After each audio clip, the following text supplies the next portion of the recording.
राधे राधे। आज कहानी छोटी सी बच्ची परम भक्त मीरा की है। मीरा का जन्म एक गरीब परिवार में हुआ था। उसके माता का नाम लीला और पिता का नाम रामू था। वह गांव के पास ही एक टूटी फूटी झोंपड़ी में रहा करते थे। मीरा कृष्ण की परम भक्त थी। वह घंटों बाल गोपाल के साथ बातें किया करती थी। उसकी ऐसा लगता है कि सखा के रूप में वह उनके साथ ही खेला करती थी। मीरा की माँ लीला गांव में बर्तन और झाड़ू का काम किया करती थी। पिता फलों का ठेला लगाते थे। धीरे धीरे समय बीत रहा था। एक दिन गांव में बहुत तेज बारिश आई और बारिश इतनी तेज आई कि मीरा की झोंपड़ी में पानी आने लगा। तो मीरा की माँ घबरा गई। उसने जल्दी से मीरा को उठाया और मीरा को उठाने के बाद उसने अपने पति को उठाया। पति को उठाने के बाद वो लोग तीनों लोग घबरा गए कि धीरे धीरे झोंपड़ी में पानी आने लगा। वह झोंपड़ी से बाहर निकल गए और बाहर जाकर एक चारपाई पर बैठ गए। मीरा अपने बाल गोपाल की मूर्ति को अपने गोदी में रखकर बैठ गई। वह तो बाल गोपाल से बहुत ही ज़्यादा प्यार करती थी। अब तो ये तीनों लोग बारिश की थमने का इंतज़ार करने लगे। बारिश जब थम जाए तब वो लोग झोंपड़ी के अंदर जाएं, लेकिन बारिश तो थमने का नाम ही ले रही थी। बारिश तो और तेज हो गई। अब तो ये तीनों लोग बहुत घबरा गए। अब लीला के पति ने बोले कि इतनी रात में जाएं तो जाएं कहाँ। तो मीरा बोली कि पिताजी, पास में ही कृष्ण का मंदिर है, चलो हम लोग वहीं चलते हैं। तो तीनों लोग बड़ी मुश्किल से बारिश में कृष्ण के मंदिर में पहुँचे। कृष्ण का मंदिर गांव से थोड़ी सी ऊंचाई पर था, इसलिए वहाँ पर पानी नहीं आ रहा था। ये लोग बिल्कुल सेफ थे। रात उन्होंने उसी मंदिर में काटी। रात जैसे तैसे कट गई। सुबह मंदिर के जब पुजारी आए तो पुजारी ने रामू को देखा और रामू से पूछा कि क्या बात है। तब रामू ने सारी बात उनको बताई।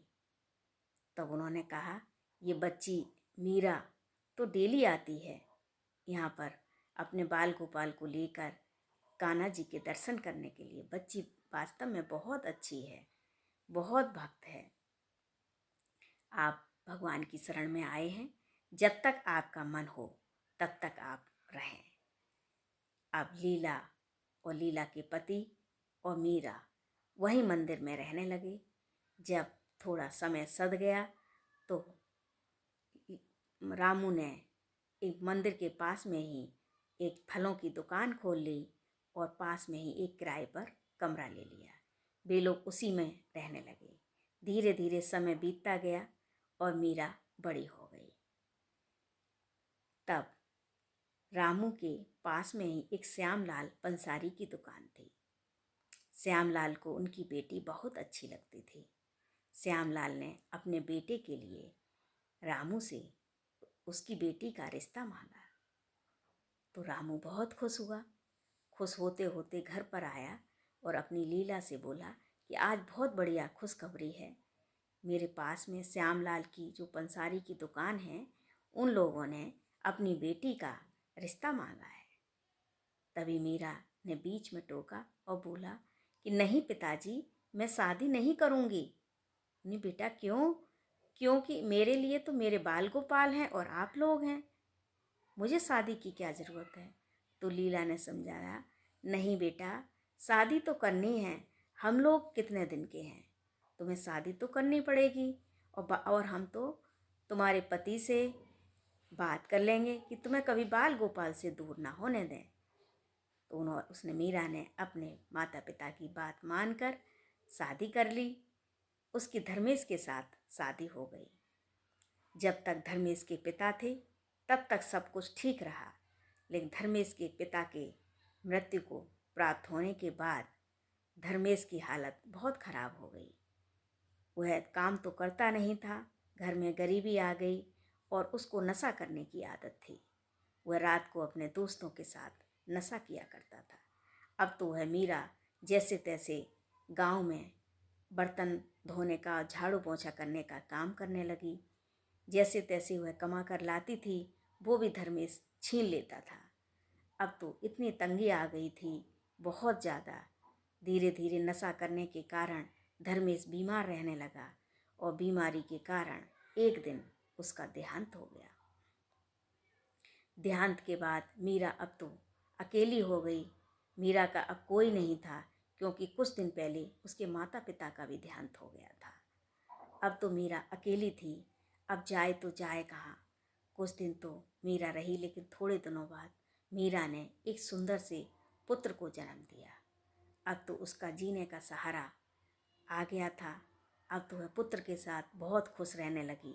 धीरे धीरे चंद्रमा की भांति पुत्र बड़ा होने लगा। कृष्ण की कृपा से पुत्र इतना इतना सुंदर था कि देखते बनता था। सुंदरता के साथ साथ वह बुद्धि का भी तेज था, वह पढ़ने में भी तेज था। वह सभी कक्षाओं में प्रथम आता था। पढ़ते पढ़ते जब बड़ा हो गया तो उसकी सरकारी नौकरी लग गई। सरकारी नौकरी लगने के बाद उसने अपने पति से कहा, सरकारी नौकरी लगने के बाद उसने अपनी माता से कहा कि माता, अब तुम्हें कोई काम करने की ज़रूरत नहीं है, अब मैं कमाऊंगा और घर का खर्च करूंगा। माँ बड़ी खुश हुई। एक दिन की बात है, धोखे से कान्हा जी की मूर्ति उसके बेटे से गिर गई। अब तो कान्हा की मूर्ति में थोड़ी सी चटकन आ गई। अब तो माँ इतनी परेशान हो गई, बहुत ज़्यादा। मीरा का बेटा बहुत परेशान हो गया। मीरा ने अपने बेटे से कहा कि बेटा, जाओ डॉक्टर को लेकर आओ और मेरे बाल गोपाल को डॉक्टर को दिखाओ, इनको क्या परेशानी है। मीरा का बेटा डॉक्टर को लेने के लिए गया। जब डॉक्टर को उसने रास्ते में सारी बात बता दी कि ऐसे ऐसे बात है, तब डॉक्टर आए और उन्होंने झूठ मूठ की पट्टी कर दी और बाल गोपाल को मीरा के हाथों दे दिया। मीरा समझ गई। मीरा बोली कि नहीं, इनके चोट लगी है, आप आला से तो देखो इनकी सांसें चल रही हैं कि नहीं चल रही हैं। मीरा डॉक्टर साहब ने फिर उसके बेटे की तरफ देखा। बेटे ने हाँ में जवाब दिया तो डॉक्टर साहब ने आला जैसे ही कृष्ण जी के मूर्ति से लगाया तो वह आश्चर्य में पड़ गया। बाकायदा इंसानों की तरह कृष्ण जी की भी सांसें चल रही थी। वही आला उसने उसके बेटे को दिया। बेटे भी आश्चर्य में पड़ गया। तब उसने अपनी माँ को दिया, लेकिन माँ के चेहरे पर तो बहुत संतोष था, क्योंकि ये सांसों का डोर उसकी सांसों की डोर से जुड़ा हुआ था। ये सांसें तो वह काफ़ी बरसों से सुनती चली आ रही थी। वह बड़ी खुश हुई।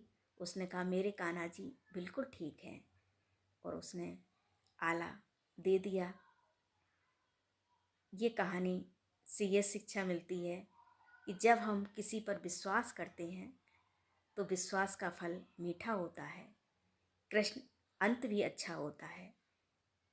मीरा का समय खराब जरूर था, लेकिन अंत उसका इतना अच्छा हुआ कि बेटे ने सारे कष्ट उसके काट दिए। जब बेटा इतना अच्छा निकला कि कोई इंसान कहता है कि बुरे लोगों का बहुत अच्छे दिन कटते हैं, ऐसा नहीं है। जो बुरे लोग होते हैं उनकी शुरुआत तो अच्छी होती है, लेकिन अंत समय अच्छा नहीं होता। लेकिन जो अच्छे लोग होते हैं उनका शुरुआत तो खराब हो सकती है, लेकिन अंत हमेशा अच्छा होता है। राधे राधे।